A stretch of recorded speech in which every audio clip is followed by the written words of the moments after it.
Assalamualaikum warahmatullahi wabarakatuh.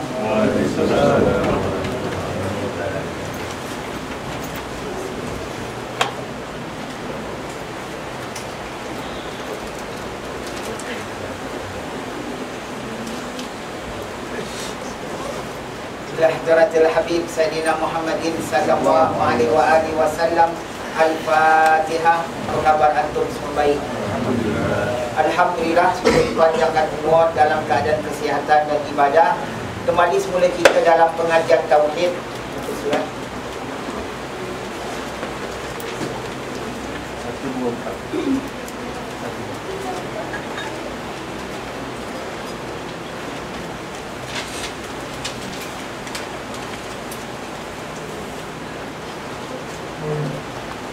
Baik, padanya Alhamdulillah, kita masih lagi dalam menyatakan berkenaan iaitu Tauhid yang melalui dengan akhlak. Tauhid dengan melalui akhlak. Apa makna Tauhid melalui akhlak? Artinya Tauhid makna kita beriman Allah Ta'ala dalam keadaan maha melihat, maha mendengar, maha menyaksi, maha mengetahui, dan segala sifat-sifat kesempurnaan bagi Allah, yang mana itu dibelajar dengan Tauhid Af'al. Tauhid Af'al makna Tauhid dengan sifat-sifat Allah, perbuatan-perbuatan Allah dan zat Allah. Baik, ya, maha mendengar Allah, ya, Allahu kauni sami'an, basiran, kaunuhu basiran, mutakalliman, wujud kidam baka, yang kamu dulu belajar dengan nama ni sifat 20. Baik, padanya sekarang kita tak belajar tu peringkat lagi. Kita pergi peringkat lagi atas, dinamakan Tauhid bil akhlaq. Tauhid dengan akhlak. Makna apa akhlak yang sedang kita lakukan? Akhlak tu apa pula? Akhlak tu perangai. Ya, perangai kita, fi'il kita, budi bicara, budi pekerti kita. Maka bila kita berbuat dengan apa yang kita lakukan dengan perangai kita, iman kita ingat Allah melihat, Allah mendengar. Dengan ada perasaan, dengan ada keimanan, keyakinan Allah dalam keadaan melihat, maka perangai kita nak betul, fi'il kita nak betul. Sebab kita tahu Allah ada tengok ni. Maka salah satu yang sedang kita lalui, makna orang yang beriman itu nak jaga daripada sifat berbohong. Sifat berbohong yang dulu telah kita sebut, ya, dalam pelajaran sifat bohong. Apa sifat bohong? Berkata bohong, berbuat bohong. Apa berkata bohong? Saya tak mimpi, saya kata saya mimpi. Itu bohong. Ya. Berbuat bohong. Berbuat bohong macam mana? Saya tak ada tak lalat dekat dagu, saya letak tak lalat dekat dagu, tak lalat palsu. Itu berbohong. Berbohong dalam perbuatan. Orang perempuan, rambut kamu pendek, ya, tapi kamu beli cemara, kamu beli rambut palsu, kamu letak kat belakang. Jadi orang ingatkan kamu ni ada sanggul sebab rambut kamu panjang. Itu berbohong dalam perbuatan. Jadi ada berbohong dengan perkataan, ada berbohong dengan perbuatan. Subhanallah. Ya, jadi ini dikatakan, maka orang kalau tadi dia ingat Allah Ta'ala melihat, Allah Ta'ala dalam keadaan melihat. Kau belajar sifat 20, Allah Ta'ala basiran, melihat. Kaunu basiran, Allah Ta'ala dalam keadaan melihat. Dalam 2 sekali ulang, tak cukup Allah maha melihat. Ulang balik, Allah dalam keadaan maha melihat. Masih lagi awak boleh cakap bohong. Allah tu maha mendengar, dalam keadaan maha mendengar. Saja awak bohongkan orang. Apa saya tak datang? Ambil alasan, oh saya tu hari sakit kepala. Wahal kata orang bukan sakit-sakit, tapi memang malas nak pergi. Sengaja jadikan alasan sakit. Yang sebenarnya kalau dia nak pergi, sakit pun dia sampai. Ya, sakit pun dia sampai. Tapi pasal dia dah malas, kebetulan sakit datang, tolakkan sakit sebagai alasan. Itu bohong. Dalam hadis Nabi sallallahu alaihi wasallam kata Nabi, cukuplah kamu dinamakan pembohong di sisi Allah bila mana kamu membohongi saudara seagama kamu. Saudara seagama, orang Islam. Mana orang Islam lah, nama ni Islam seagama. Nah, subhanallah, kita bohong tadi. Baik. Ya, maka begitu juga dengan perbuatan tadi. Yang mana contoh kami tadi, sama ada nama palsu, tak palsu dan sebagainya. Maka dalam hal ini dia kabarkan, ya, maka nak kamu ingat pada firman Allah dalam ayat, iaitu surah Az-Zumar ayat 60. Dia kata kamu nak ingat, sebab kita tahu kekasih kita sallallahu alaihi wasallam kata apa? Aku tinggalkan pada kamu dua perkara. Kamu pegang kuat-kuat, kamu tak sesat. Kamu tinggalkan salah satu dia, kamu sesat. Apa dua perkara? Quran dan hadis. Dua-dua pegang. Baik. Apa makna pegang? Pegang selalu jadikan sebagai panduan, sebagai imam, sebagai ikutan. Salah satu malam ni kita nak guna pegang dua perkara ni. Pegang Quran dan hadis. Sekarang sedang datang Quran dulu. Dalam surah Az-Zumar ayat 80. Maksud saya ayat 60. Ayat 60. Ya, pada firman Allah Subhanahu wa taala yang bermaksud pada hari kiamat kamu menyaksikan orang-orang yang berbohong kepada Allah, menjadi wajah mereka menjadi hitam. Bukankah di neraka Jahannam ada tempat bagi orang yang sombong? Apa kata? Tak payah awak tulis, awak ada Quran kat rumah. Ya, jadi saya tak payah ulang untuk awak tulis. Lain kalau hadis, mungkin hadis Tirmizi, awak tak ada dekat rumah hadis Tirmizi. Baru saya ulangkan di sini untuk awak catat. Cukup surah Az-Zumar, balik buka. Kalau awak nak catat lah, buka surah Az-Zumar ayat 60, keluarkan ayat tu dalam catatan awak, tulis. Ya, dalam ayat tadi Allah kata apa? Ya, dalam surah ayat ke-60, pada hari kiamat nanti. Sekarang tak. Sekarang cakap bohong beratus pun, you tetap wajah handsome, tak cacat. You tetap sihat. Kalau hari itu memang tak sakit, sihat. Dia tak ada apa. Tapi Allah kata nanti hari kiamat. Ya, pada hari kiamat kata Allah, kamu akan melihat. Allah kata pada Rasulullah SAW, ya Rasul, nanti kau akan tengok ni orang-orang yang bikin bohong. Siapa bikin bohong dengan Nabi? Orang-orang munafik. Dia tak pergi perang Tabuk. Ya, dia balik. Nabi diam. Nabi tak tanya kenapa tak datang, kenapa tak datang. Dia resah hati. Dia kata, Nabi tahu ni aku tak datang. Habis tu aku masuk masjid, aku buat bodoh di semayang. Tak payahlah jumpa. Bagus, sifat nak buat bodoh tu tak ada tu bagus. Tapi bila jumpa Nabi, Allah dia pergi bohongkan Nabi. Itu jadi masalah. Buat bodoh pun tak boleh, bohong pun tak boleh.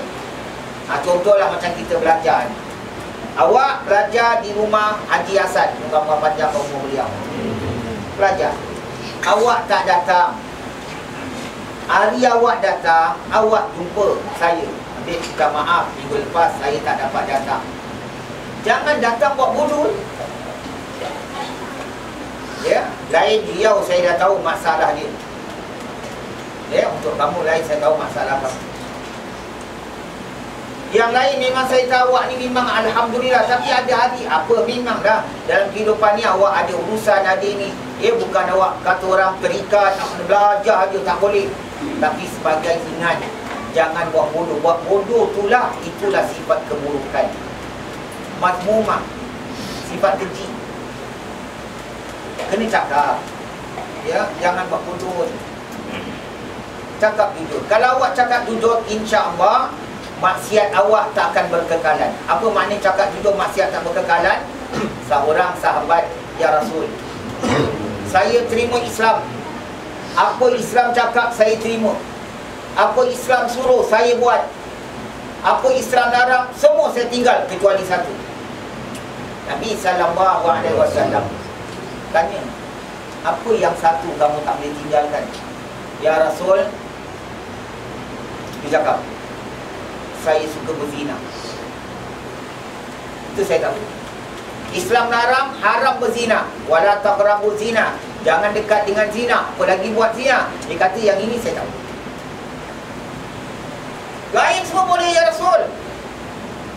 Baik, Nabi tak kata haram kau berdosa. Ya, apa guna kau jadi Islam? Nabi tak cakap tu. Cara Nabi dakwah, kata Nabi, baik, kalau kamu tu kata semua kamu boleh taat, zina saja kamu tak boleh lepaskan, aku minta kamu satu. Apa ya Rasul? Jangan bohong.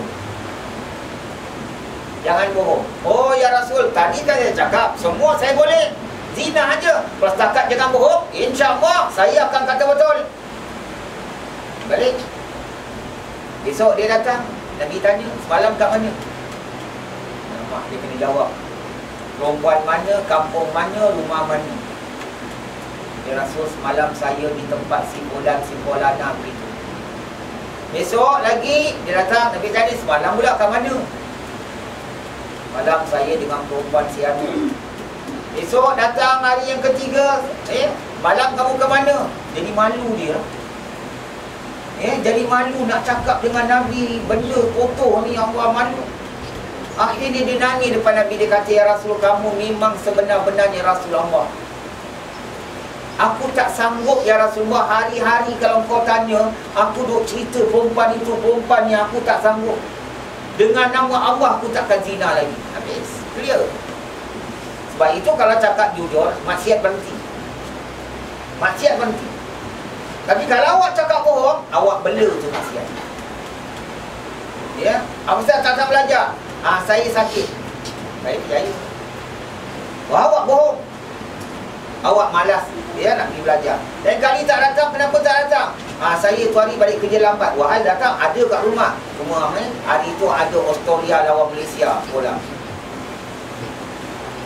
Jadi akhirnya kata, berpanjang umur, kita berkekalan dengan sifat kemalasan, keduniaan, ya, dengan segala-segala sifat berkekalan, tak boleh give up. Sebab awak bela tu maksiat dengan bohong. Sahabat tadi, Nabi cuma minta dia jangan bohong. Semoga dia tak boleh bela tu zina. Faham? Sebab tu kalau cakap jujur, maksiat akan jujur. Macam tadi sikit, ni kisah sahabat tadi. Ya, jadi apa kata, ni orang-orang munafik ni datang, ya Rasul, kami tak ikut pergi perang Tabuk. Tak ikut. Kenapa? Kata Nabi. Dia bikin cerita lah. Anak dia sakit, dia tak sempat kerana barang-barang nak hantar ke pasar. Semua buat alasan dia, kata Nabi. Nabi dia kan. Maka turun ayat surah Al-Zumar. Allah kata, nanti di hari kiamat kau akan tengok ni orang. Ya Rasulullah, mereka kamu akan lihat. Apa jadi dia? Ya, orang-orang ni jadi apa? Ini orang-orang yang suka cakap bohong. Wajah mereka menjadi hitam. Hitam azab. Ya, hitam azab. Sayyidina Bilal pun berwajah, ya, berkulit gelap. Sayyidina Sa'sawat pun kulit gelap, tapi ini hitam-hitam azab. Kamu akan lihat mereka dalam keadaan wajah yang hitam. Bahkan bukankah di neraka Jahannam tempat bagi orang yang sombong. Allah beritahu dia di padang mahsyar, wajah dia begitu. Kesudahan dia tempat tinggal neraka Jahannam.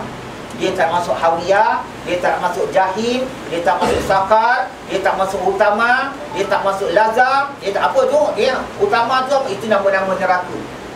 Nama-nama neraka, Sakar, Utama, Hawiyah. Itu subhanallah, nama-nama neraka. Dia tak masuk neraka-neraka tu, dia masuk neraka Jahannam.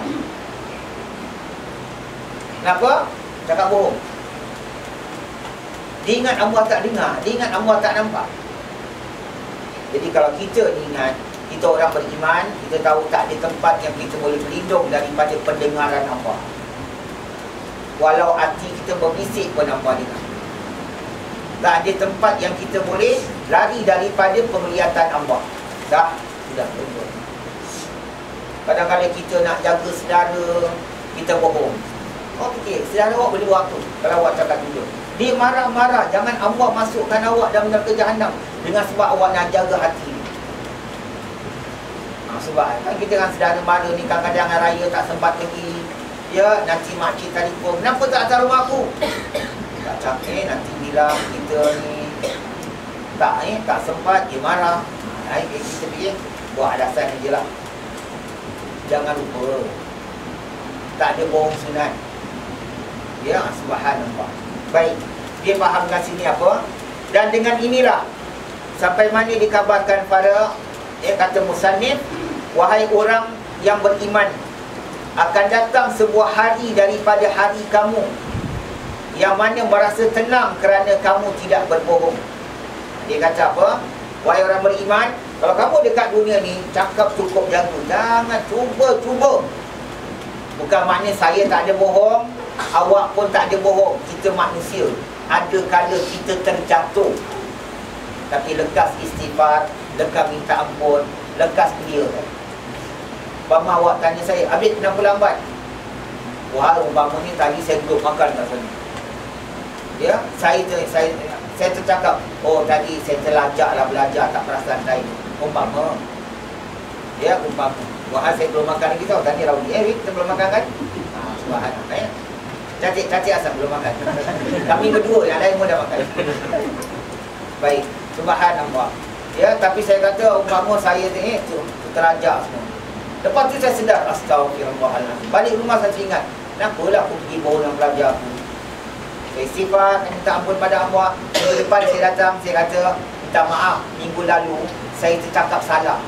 Saya lambat sebenarnya bukan pasal saya terlajak, pasal saya makan. Ada? Balik kepada taubat. Ya, daripada kata, sudahlah, apa tu lah. Lain kali saya tak buat. Jangan, awak mesti buat. Pasal awak bela tu dengan bohong awak yang kemarin. Awak mesti buat. Jangan kata, Syakmah babe, ini kali saya tak akan bohong. Tetap awak akan bohong.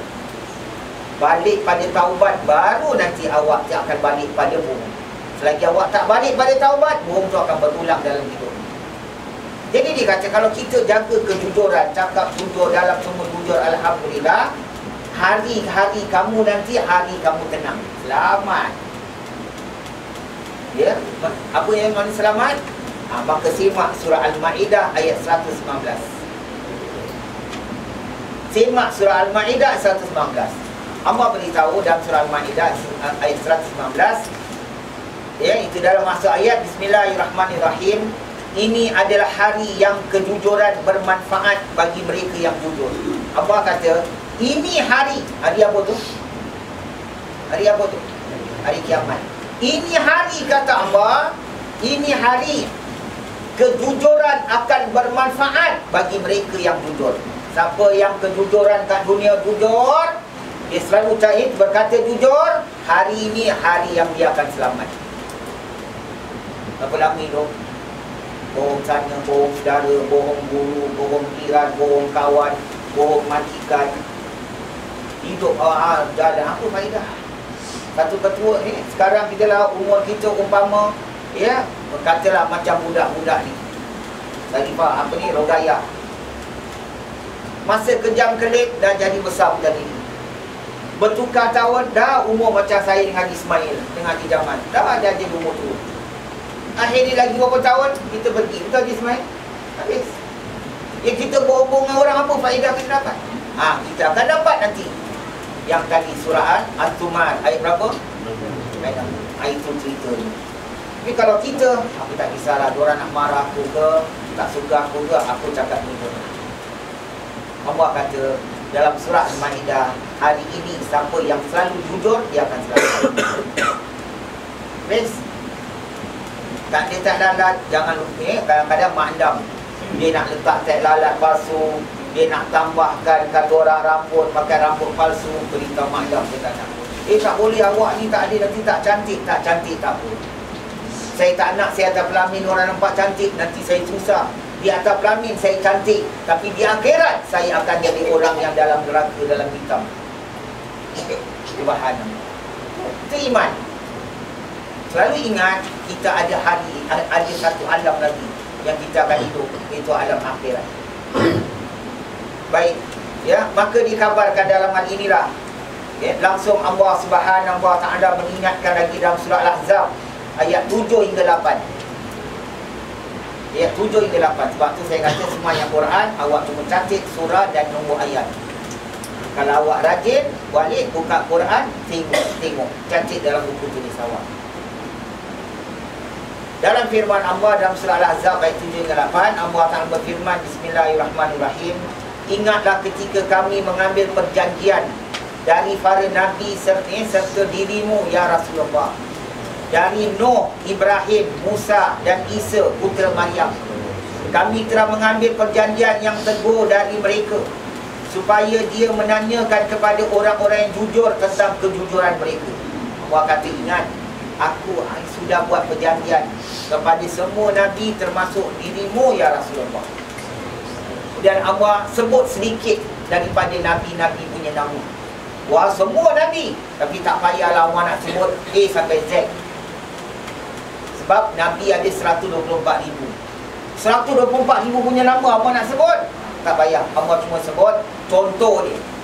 Contoh Nabi yang Allah sebut sini dari Nuh, Nabi Nuh alaihissalam, Nabi Ibrahim alaihissalam, Nabi Musa alaihissalam, Nabi Isa alaihissalam, putera Siti Maryam alaihissalam. Ya, kami telah mengambil perjanjian supaya apa? Supaya mereka semua berkata jujur. Berkata jujur. Jangan subhanallah pasal nak takutkan orang takut ni, subhanallah. Sebab itu ada seorang salih namanya Syekh Abdul Wahab. Subhanallah, ketika dia dalam dalam hidupnya, satu ketika datang satu orang yang namanya Abdullah. Abdullah ni dikejar oleh pihak tentera pasal dia seorang ulama yang kata orang menentang kerajaan. Ya, pasal kerajaan tak nak amalkan hukum Islam. Jadi dia kena kejar. Dia berlari-lari, akhirnya dia masuk kepada rumah Syekh Abdul Wahab. Dia kata, wahai Syekh Abdul Wahab, ya, tolong aku. Kalau ada tentera masuk, kata aku tak ada kat sini. Kata aku tak ada kat sini. Walhal kalau Syekh Abdul Syekh Abdul ni kalau kata aku tak ada sini, kan bohong tu. Itu bohong wajib. Bohong sunat tak ada, bohong wajib ada. Nabi SAW kata bohong dibolehkan pertama kerana nak menyelamatkan diri daripada kezaliman. Jadi Abdullah ni nak selamatkan daripada kezaliman, boleh berbohong. Tapi Syekh Abdul Wahab, dia takut. Ya, dia takut. Maknanya bukan dia tak nak dengar cakap Nabi, cuma dia khawatir kalau dia terpengaruh dengan nafsu. Jadi Syekh Abdullah dia duduk situ, ketuk pintu. Buka! Dia buka, tu tentera ramai. Ada tak Abdullah di rumah kamu? Syekh Abdullah jawab, ada kat dalam. Syekh Abdullah kata, astagfirullahalazim. Dia beritahu ada, dia kat dalam. Akhirnya tentera ramai masuk. Cari tak nampak. Abdullah dia duduk situ, tentera cari. Allah hijabkan, tak nampak. Habis-habis cari, keluar. Tentera tu marah dengan Syekh Abdul Wahab. Kamu ni jangan cakap bohong. Oh, dia tak cakap bohong.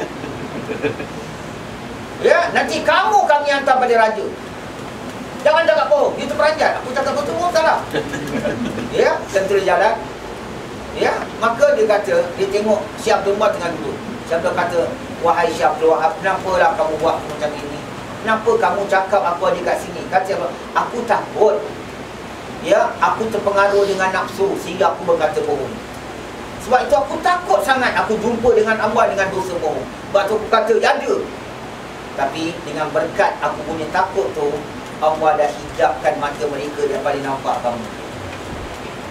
Subhanallah. Ya, ini dikatakan tadi, makna apa? Orang yang berbohong ni, dia takkan selamat. Yang cakap jujur, Allah akan bela. Baik, pada digambarkan lagi.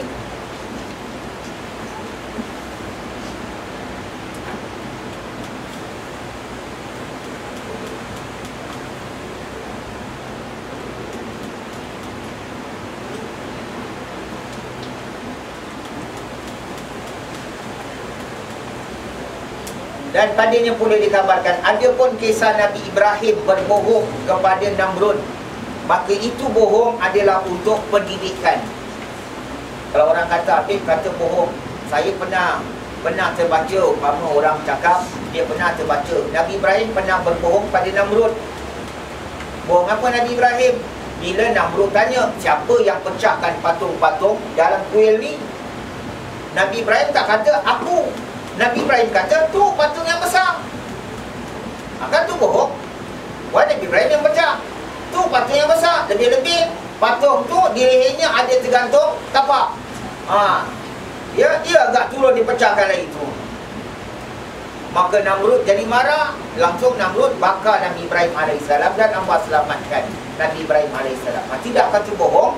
Bohong Nabi Ibrahim itu untuk membuka fikiran, untuk pengajaran. Itu boleh, untuk pengajaran. Ya, bukan untuk permainan. Atau untuk kata orang, ya, kepentingan diri. Nabi Ibrahim bukan takut kena tangkap. Nabi Ibrahim bohong supaya fikir patung yang pecah. Dia tahu fikir boleh. Boleh ke patung ni turun? Boleh ke patung ni pergi pecah? Ya, pada segi akal tahu tak akan dia turun. Habis kalau kamu tahu dia tak boleh kau berjalan, buka mata pun tak boleh, kita diam aja bertahun-tahun, kenapa pergi sembah dia? Itu yang dia boleh masukkan. Semoga minda mereka terbuka. Baik, jadi dengan ini dikata, ya, maka bohong Nabi Ibrahim itu adalah bukan bohong yang haram. Dan pada dikabarkan,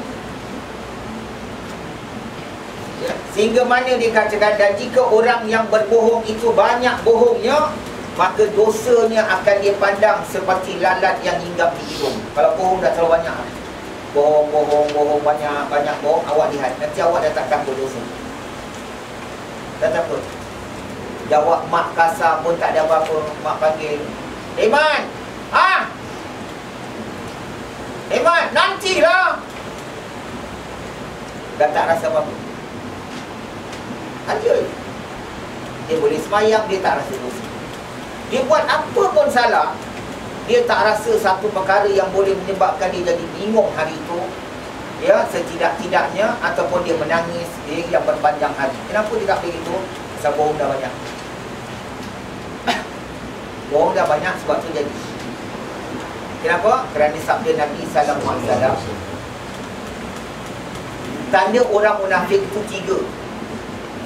Bila berjanji, mungkir. Bila berkata, bohong, itu kan keluar. Itu tanda orang munafik. Ya, bila berkata bohong. Okey, stop hadis tu. Ya, kemudian awal lihat hadis ni pula. Apa kata Nabi? Orang mukmin memandang dosanya seperti gunung yang besar yang nak empak dia. Orang mukmin dia teringat dosa dia macam gunung nak empak dia. Punya takut dia. Mak panggil, ya, Mazlan. Stop. Terus stop. Mak kita main-main. Tadi dia silap lah, terjerit. Kau jerit aku? Wah, mak tak dengar. Tadi tersilap, maaf. Satu hari buat baik dengan mak. Satu hari sampai malam pun nampak apa, istighfar. Pasal apa? Satu dosa dia nampak macam gunung nampak dia. Itulah kata Nabi, sifat orang mukmin, dia pandang dosa macam gunung nampak dia. Sambung hadis, manakala orang munafik memandang dosa ni seperti lalat hinggap di hidung. Macam mana sifat lalat hinggap? Awak duduk belajar, lalat datang. Mana tak ada apa lah. Bahan apa tak ada apa. Main tolak aja. Ya, itu bahan apa. Jadi ini kita katakan apa? Kan kita nampak kalau manusia lah yang duduk belajar di situ. Kalau ada lalat, saya tak nampak ada yang lari bangun. Ada lari bangun tempat lalat. Orang perempuan kat sini ada. Dan timbang buat apa lalat. Tapi kalau ada lipas, apa jadi? Ada lipas, ada yang terbangun. Apa salah lalat tak bangun pula? Semua kuat dengan lalat. Lipas, takut. Jadi Nabi tak kata orang munafik memandang dosa seperti lipas. Pasal lipas dia orang takut. Tapi Nabi kata orang munafik pandang dosa seperti lalat. Pasal tak ada orang takut lalat. Tak ada benda. Jadi juga orang munafik. Jadi kalau dia macam tadi, ya, dengan mak bapak menjawab, dia buat macam-macam apa-apa salah semua, menyakiti guru, menyakiti jiran, menyakiti kawan, apa-apa pun baik. Dia tak pergi kubur bapak dia pun, dia tak ada apa-apa perasaan, dia tak ada kebimbangan, dia tak buat satu, dia tak bikin sunat tasbih, dia tenang. Tak bikin sunat tasbih sebab, tapi ada gelisah lah patut. Tak ada, dia tak ada gelisah, dia tak bikin sunat witir, dia tak ada apa perasaan, dia tertinggal sunat duha 2-3 hari, dia tak ada apa perasaan. Itu tanda orang munafik. Jadi hadis awal tadi, tanda orang munafik 3. Kalau berjanji dusta, kalau bercakap bohong. Jadi dengan sebab banyak bohong, hadis nombor 2 kata orang munafik pandang dosa seperti lalat hinggap di hidung. Jadi kita fahami diri kita. Ini yang kita belajar, bukan diri orang di luar rumah Hasan. Ini saya dan kamu. Ingat-ingat, jangan banyak berkata bohong. Allah dia melihat dan mendengar. Allahu Akbar. Nanti kesudahan, awak tak rasa apa-apa.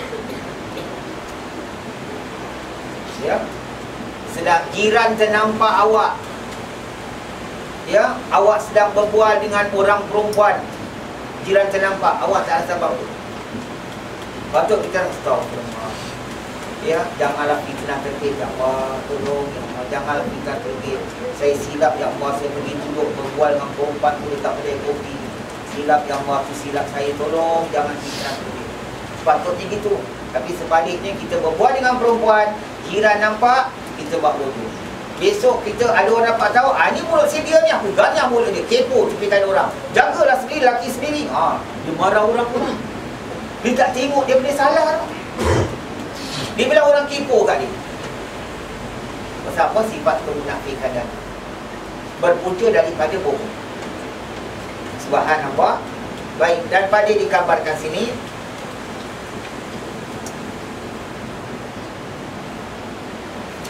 dan katanya pula, jika mana kejujuran itu diletakkan pada tempat yang luka, maka luka itu akan sembuh. Dan jika mana bohong itu diletakkan kepada satu tempat yang baik, maka dia akan jadi luka. Kata ulama, kalau bohong, kalau cakap betul ni bagus, lama kita rajin cakap bohong, apa ni cakap jujur. Jujur. Berjalanlah umur ni berbulan-bulan awak cukup jaga cakap daripada cakap bohong. Awak cakap yang jujur. Air yang awak minum yang didrik itu jadi penawar. Sakit apa pun, air itu jadi penawar. Pasal kejujuran awak tu, air itu keluarkan penawar. Itu dia kata, kalau kejujuran dia letak pada tempat luka, dia sembuh. Subhanallah. Tapi kalau dia kata kita banyak bohong, air yang kita minum ni, kalau orang lain minum, jatuh sakit. Jatuh sakit sebab apa? Dah banyak sifat-sifat terlaknat. Sebab orang bohong ni kena laknat. Jadi apa yang diminum, air tu pun ikut terlaknat. Evan, perhatikan ungkapan. Sebab tu ingat saya dah kata tadi, kita manusia, terkadang-kala kita tersilap, tercakap bohong, tapi cepat minta ampun. Tapi jangan cepat menjadikan bohong sebagai jalan keluar.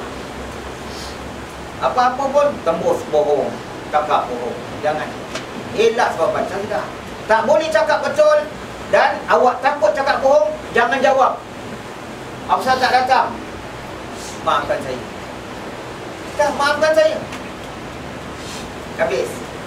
Mak marah kita, ya, gimana? Saya silap. Awak tak nak cakap, subhanallah.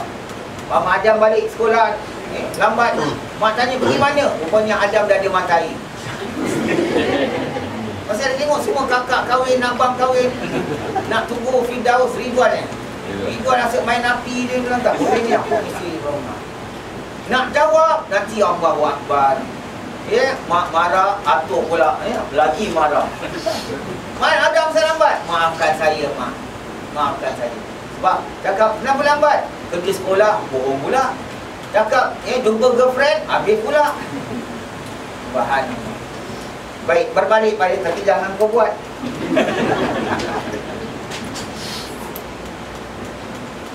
Baik, pada dikabarkan Imam Junaid Al-Baghdadi.